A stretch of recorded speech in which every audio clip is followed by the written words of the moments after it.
Hello, everybody. How are you? I started that a bit weird. Never mind. Welcome to askmark number 37. Happy Friday if you're watching this as it goes live. And happy whatever day it is you're watching this right now. I'm going to say June the 5th, 2028. There's gonna be like a handful of watchers / listeners that are like just mind blown at the moment. It's like, whoa! I predicted but it. yeah, good morning, or good morning, evening, or afternoon, or just good day to you. Good day. Anyway, Mark. Before we crack on with the questions, how the devil are you this week? I'm all right. I got a new T-shirt. I was going to say now. Did you purchase this? Or of course I did. Was it given to you? No. I actually spent my own money because it's for charity. Why would you wrangle it so that I get a free T-shirt from this charity? I was like, no, actually, I'm going to contribute. And I think it arrived within like a day or two. That's cool. So yeah, they're very, very quick, and I love the packaging. I'll dig it out of the recycling and show you, but it's got all like sort of drawing scribblings and sort of stuff all over it. It's not just a brown paper bag; it's a brown paper bag with funky scribblings. And you know how much I love packaging, so yeah. What you should have done, you should go on because you got the app, haven't you? You should take a picture of the packaging on the beach. To say that you cleaned it up. Just stage it. No, that's enough. That's good. I'm glad that someone is representing the charities that we actually help manage and fund. Guys and girls, obviously, you're going to be hearing probably a lot more about the beach cleanup over the next couple of months. And to be fair, in all honesty, until we stop working with them, because that's what we're all about here at Simply Scuba. And I don't think that's ever going to happen. Unless something really drastic happens there. So you're going to be hearing a lot more about beach cleanup because we want to spread the word of it because we're a part of that charity. It's awesome. Yeah. Other than your lovely, wonderful T-shirt with its funky packaging, are you all groovy? Yeah. I got my second vaccine over the weekends. Just went to a walk-in clinic and got it done. Nice. The guy that did it was a bit of a butcher. I swear he had like an overhand arc when it went in. As you know already, I'm not a huge fan of needles, but this one, I felt it. The first doctor with my first dose didn't. Well, I did feel a thing, but it was acceptable. This one. He was either angry at me for whatever reason, but yeah, that wasn't the best. Maybe he works part-time at one of our competitors and he noticed your beautiful face. He's like, I know you. Or you took me diving once and you failed me. That's it. I was wearing a mask. He surely couldn't have. You got a pretty famous forehead. Yeah, let's go with that. But yeah, I'm officially invincible. Nothing can hurt me now. So sweet. All is well. Excellent. Yeah, my first jab was really good. So I was with. You could tell I got jabbed by a pro nurse because she's like, "Oh, it's done." I'm like, "I didn't even know that you touched me." Yeah. Oh, okay. Cool. Fantastic. And this one, I'm surprised this person for mine. I actually had to have a swab put on because I was bleeding. I'm like, gee, what are you doing to me? Why did you have to do a running start? Not into the muscle. He's just practicing for the Olympics, the archery team or something. That's it. Oh, whoa! Welcome to the hashtag 2Jab crew, Mark. You had the Pfizer, didn't you? Yes. Yep. Cool. Excellent. Well, if you want to go diving, guys, not to get political, but get jabbed. Let's move on before people get really angry. Yeah, it's getting political now. Yeah. So, question number 1 is from Fluid Bikes. How does that work? How do you get a fluid bike? I don't know. I put their handle in if you wanted to check it out because I think they make or do something with their own bikes, and I thought, Sean might be interested in that. So there you go. Cool. Thank you. Anyway, he says, "Evening, guys." It's the morning, but okay. Technically, no, it's 10 minutes past 10. Cool. No, you've just given away the time that you've just given away the time that we filmed this. That it's not live on a Friday at 5. Sorry to pop the bubble, guys and girls. Anyway, show you behind the curtain. Behind the curtain. My crusty cut. That's disgusting. I have a Sunto Eon core for quite a while now, and even wearing my dry suit with thick undergarments, the strap is still ridiculously long. My thinking is this so you can trim it down to your preferred size. So one size fits all from the manufacturing point of view. What are your views on trimming your dive computer straps, and is it worth it? Yeah. So on a lot of sort of dive computer straps, you'll notice that the kind of the strappy, flappy end is super long. That is for going over a dry suit and undersuits and all that kind of stuff. So they are ridiculously long, but it's just to allow for sort of all of that. A lot of them you'll actually notice sort of bands sort of between each of the holes, and that is literally a guide for you to cut it to length. Obviously, cut off less, like measure twice, cut once was what I was always taught, but you can always cut a little bit more off later if you need to. So don't rush and just kind of whip it off, because it might be like a month down the road or something, you do end up diving something a little bit chunkier and you need that extra strap, and now you need to get an extension strap or a replacement strap. So don't rush into it and just whip it off. I actually knew a guy when I was working abroad. He got a Sunto, was it a Zoop or was it a Gecko at that stage? It was probably a Gecko back then. And just bare wrist. He's like, oh, why have I got all of this sort of extra strap? And he just went, whoop, sort of whipped it off. And you're like, yeah, that's great if you're only ever going to be wearing shorties or a rash vest. But if you wear like a wetsuit, if it's a 5mm, that's adding a centimeter to the diameter of your wrist. So you need that sort of extra strap. So yeah, measure twice, cut once. But yeah, definitely get rid of any excess. I've done it with my computers. Most of my computers now, they're just bungee straps anyway, so you just cut off any excess. But with the with that sort of extra flappy strap, you can like fold it back in, but after a while it just gets in the way. And if it's like an elastomer, like a rubber strap, a lot of the times they curl. So when you're actually holding it, it will actually curl up over your screen and cover it up, so to see your computer. Brilliant. Just cut it off. But don't cut too much off, just in case. But yeah, if you're diving with a dry suit and there's still excess, then you know exactly how long it has to be. Just give it like an extra inch, just in case, like 1 or 2 extra loops, and then cut it off there, and you should be fine. Awesome. Yeah, I was going to say to you about the bungees. It seems like a much future-proof technology, so you don't have all this flappy stuff around.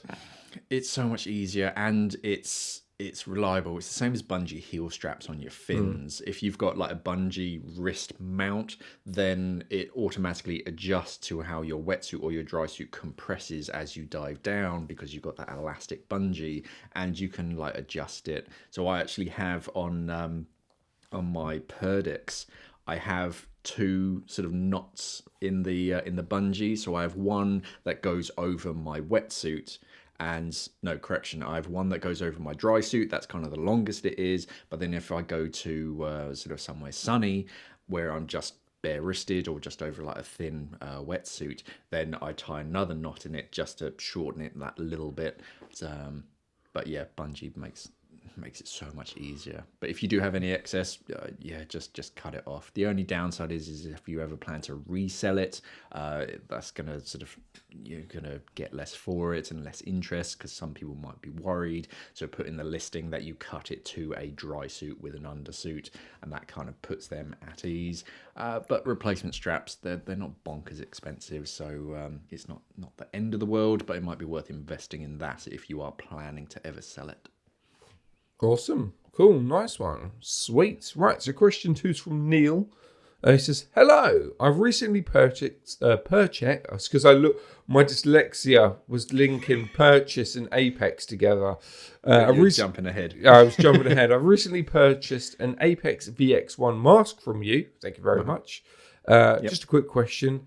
It has been sprayed with clear silicone in the inside of the mask has it been sprayed with clear silicone on the inside of the mask for protection? I'm only asking as I'm not sure I know from other masks I've purchased before have I had to clean it off before use? So yeah, does it have a protection layer on the inside, Mark?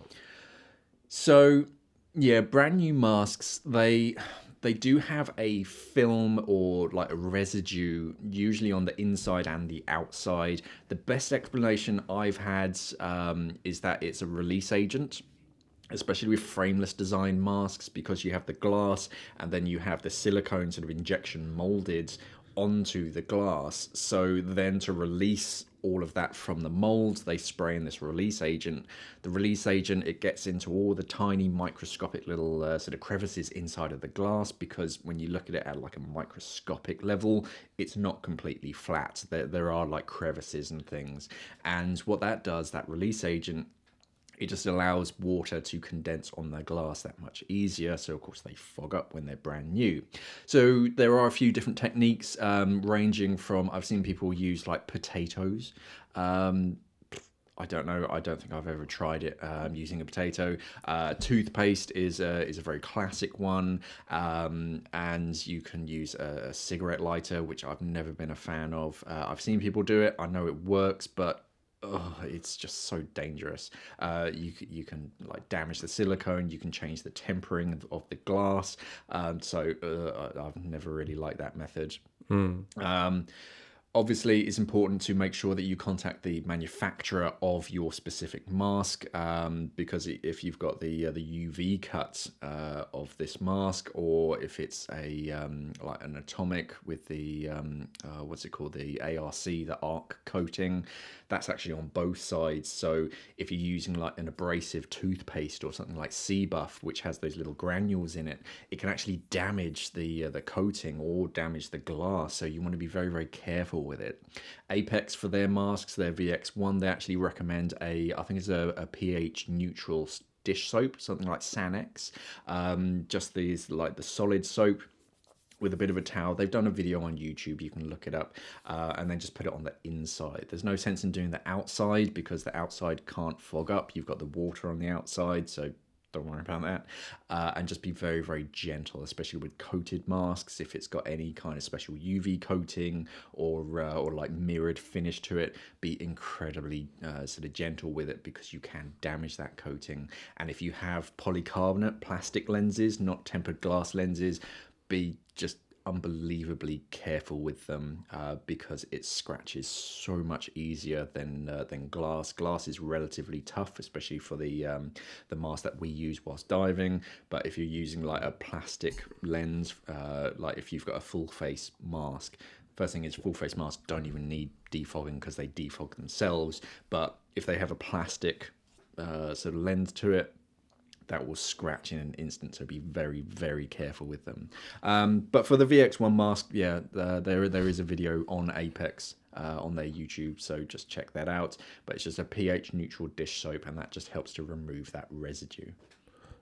Good. I heard lava works really well. If you throw your mask in lava, that will help get rid of that. Buy a plane ticket to Honolulu or some active volcano, and just a quick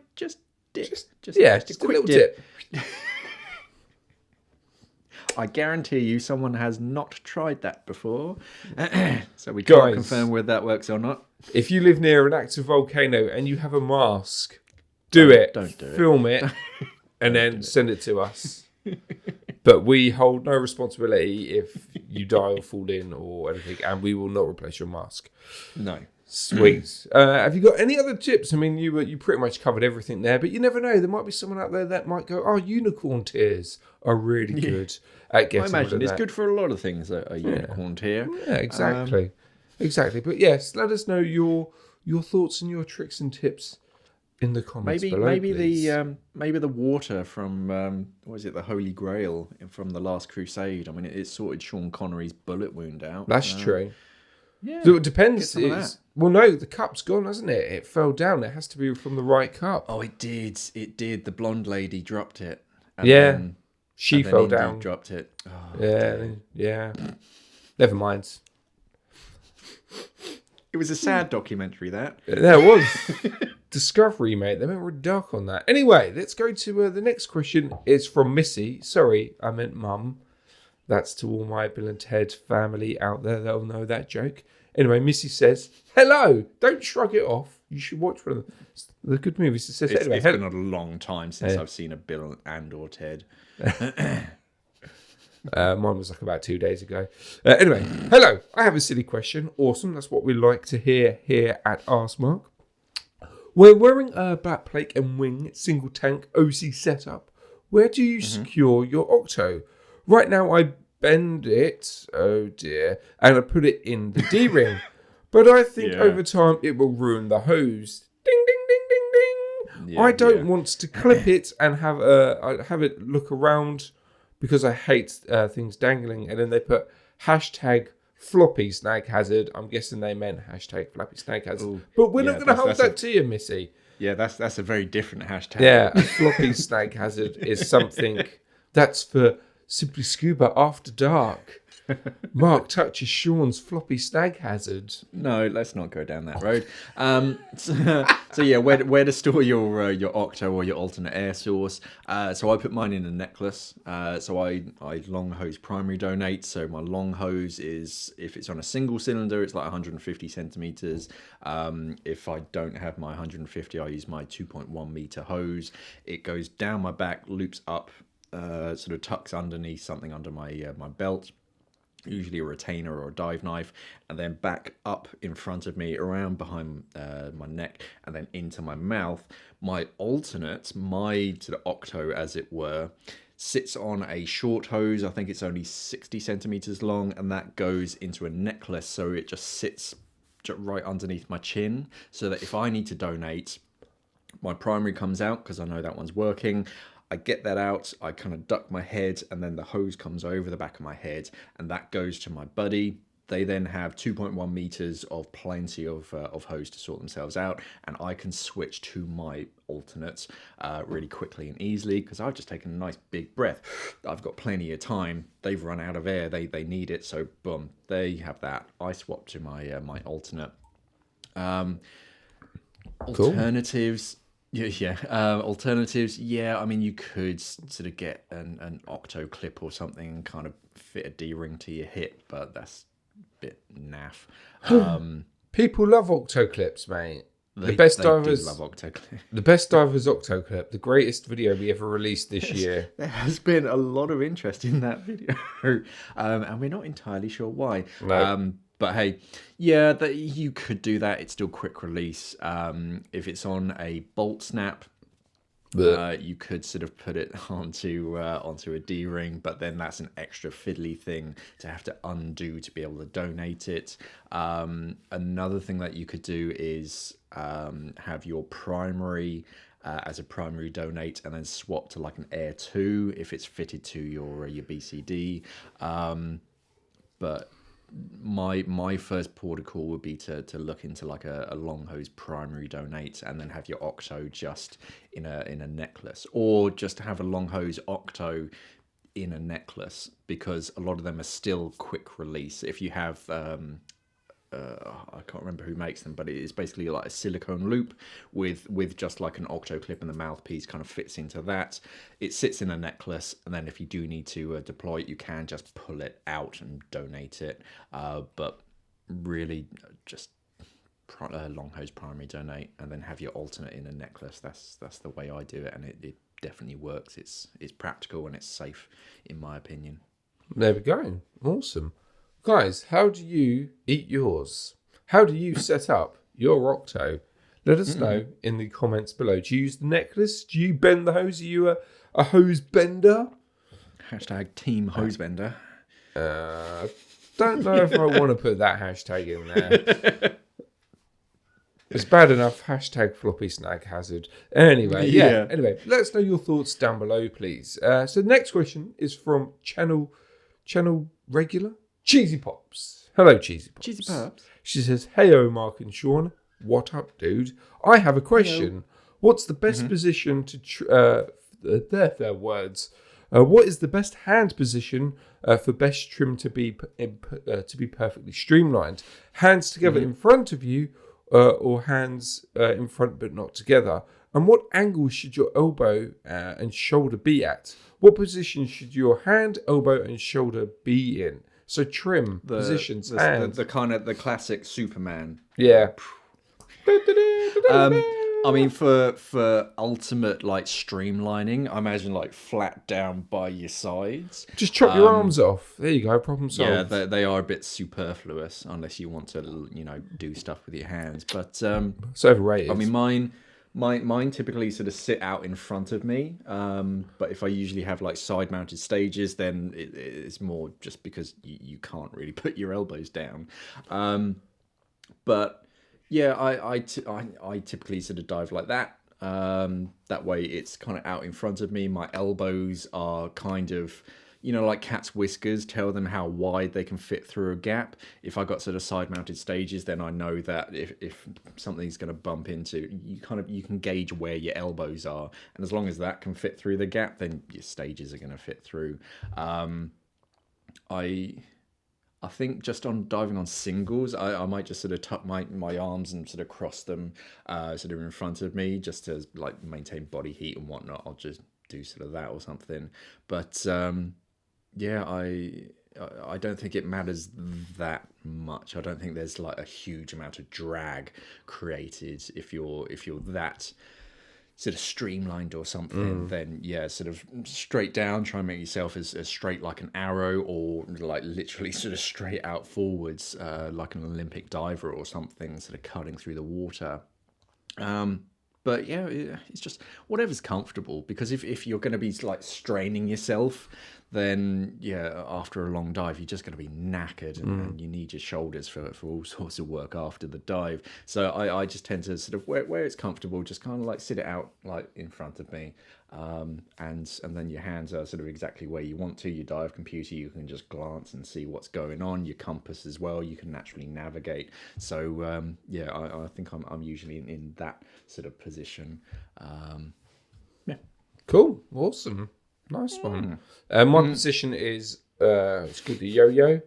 I'm doing this underwater with yo-yos, funnily enough. I am the underwater yo-yo champion 2021.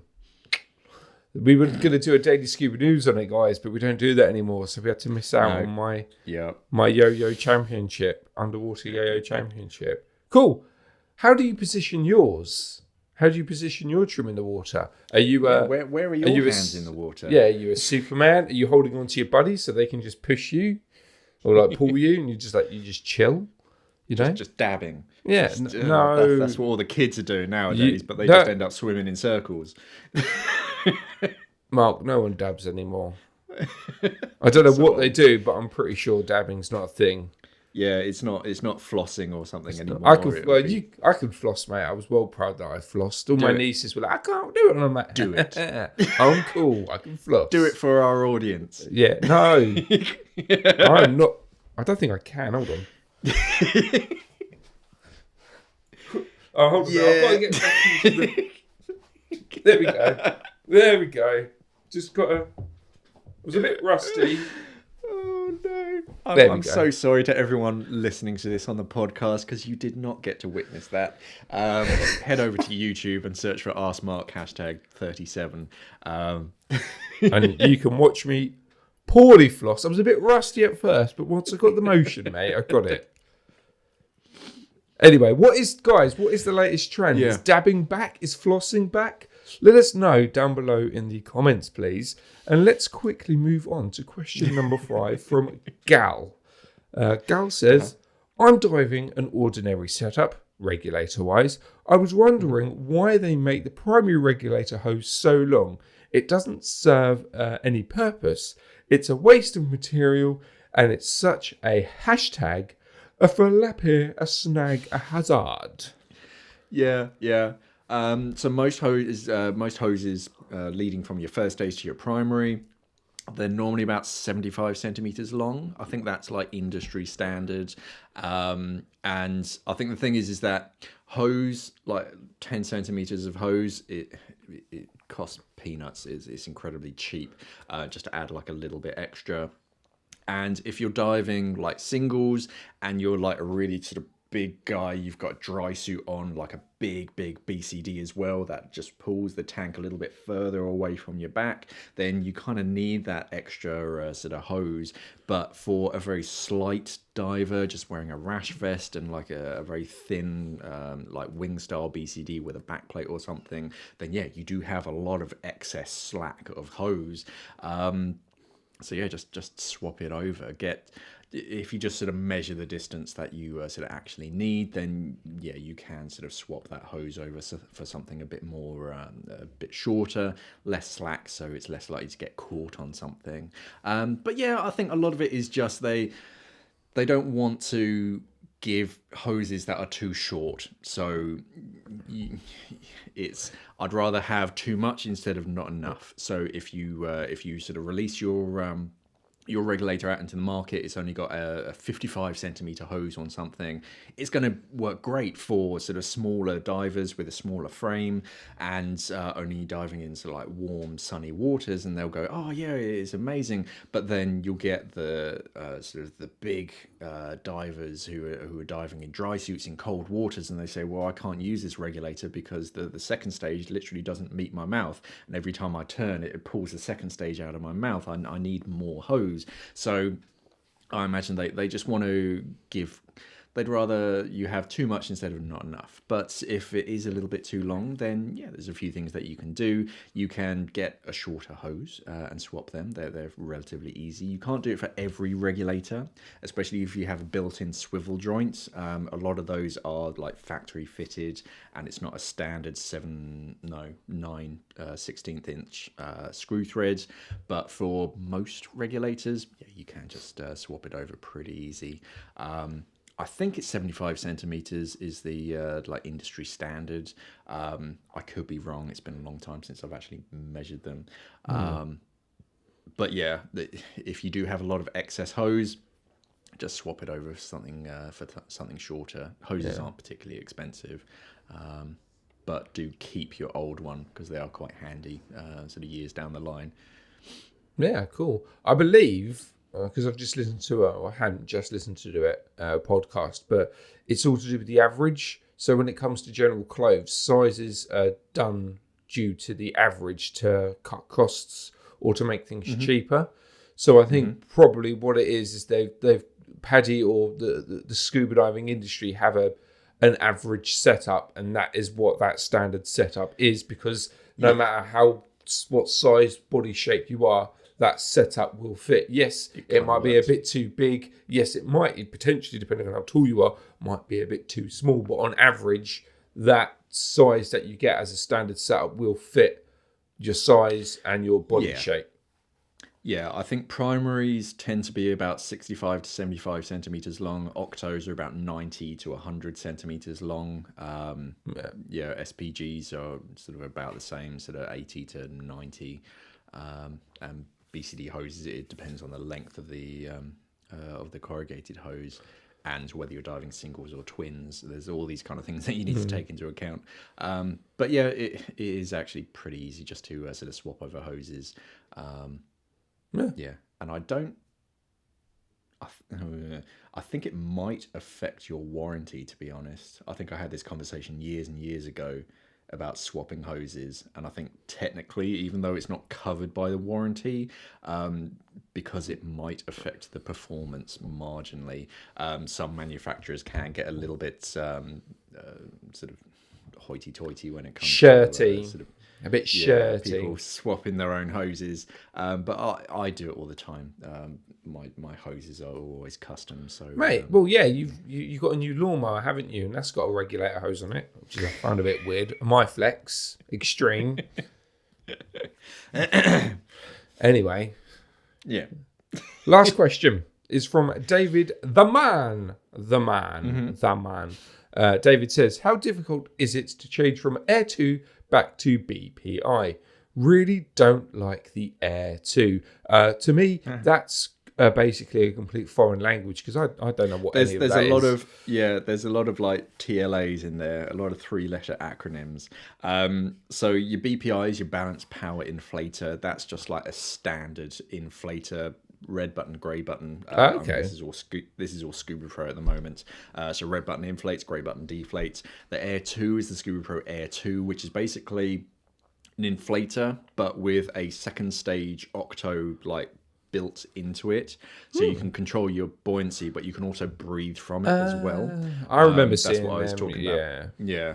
I mentioned that a few questions ago, and if you don't get on with it, then you can sort of swap it over. They are easy. All you need is a pair of side cutters and a replacement zip tie, and an active volcano. The only way that you can break it is if you throw it in an active volcano. So all it is you'll have a cable tie that holds the corrugated hose onto the Air 2. There'll be one, maybe two zip ties on that. Just cut them off, doing your best not to damage the corrugated hose. And then pull the Air 2 out a little bit. That you'll find there's probably a stainless steel cable attached onto it. There'll be a small metal pin that goes through the body of the Air 2. Just poke that with a small screwdriver or something, and then that metal bar will just kind of slip out. Release that metal cable. Put your Air 2 to one side. Get your balance power inflator.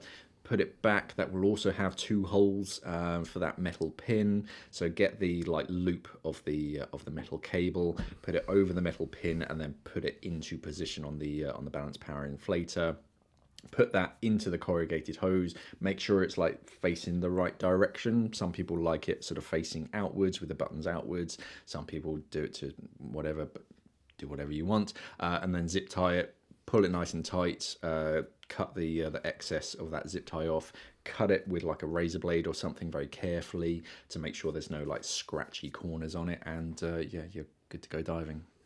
You'll also need to change your inflator hose because the Air 2 has that big, I think it's a buddy fitting, really big knuckle on it, whereas the balance power inflator is just the standard DIN, the small quick disconnect that's on most BCDs.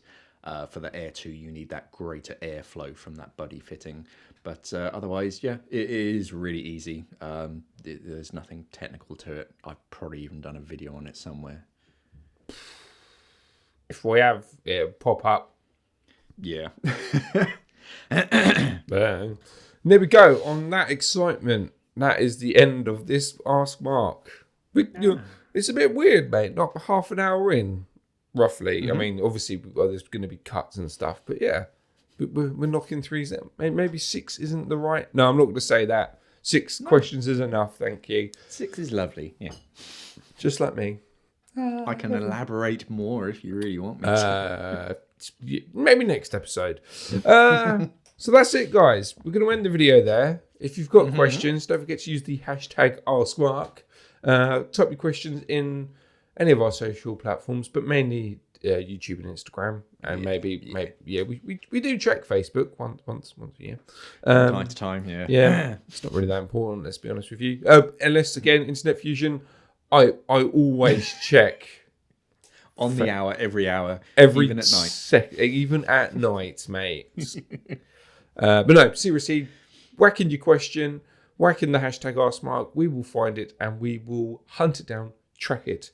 We won't kill it, but we will add it to the show. So yeah, please do that.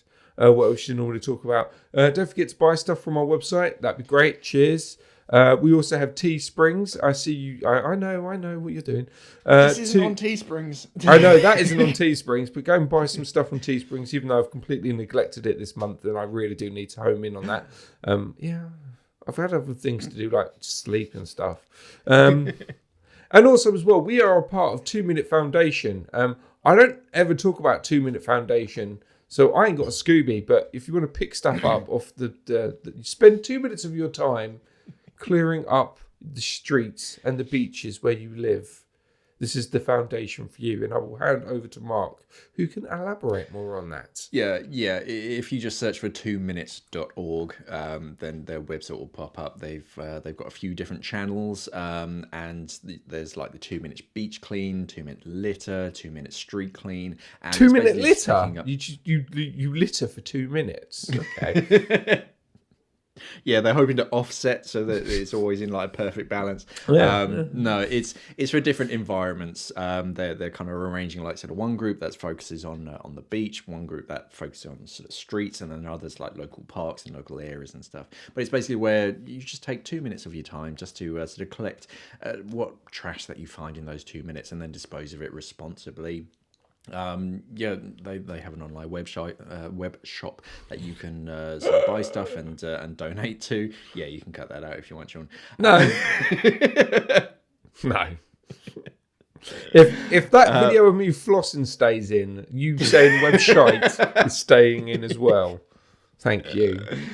No, YouTube won't like it. But Demonetize us. No, it's fine. I've emailed them. They said it's fine. You at YouTube, me at youtube.com. There's an app as well. I think it's just called Beach Clean. So if you search for that on the App Store or so the Android Store, whatever they call it, and you can download that, and it's kind of like a social media thing where you can set up your location, geotag things, and just take a photo of what you've collected and just sort of help encourage others to clean up your local area. But yeah, if you just search for 2 minutes, the number 2, and then minutes, and they should pop up. Awesome. Thank you very much for that elaboration, Mark. Is there anything else we need to cover? I've said about the website. I said about #askmark, 2 Minute Foundation, Teesprings. Yeah. I think we're done, aren't we? Yeah, simplyscuba.com. Just go there. Just buy stuff. Check out some interesting stuff. Go to New In or go into something and then go most expensive and purchase all of them, every single size. Just cover your eyes, cycle down, just hit click, and whatever it lands on. That's it. You buy. Do it. I mean, no, like it'll be an octo clip or zipper talcum powder wax lube. But yeah, that's it. If you do have any questions, comments, queries, let us know in the comments below. Thank you for watching, everybody, and of course, safe diving. Stay classy, scuba divers.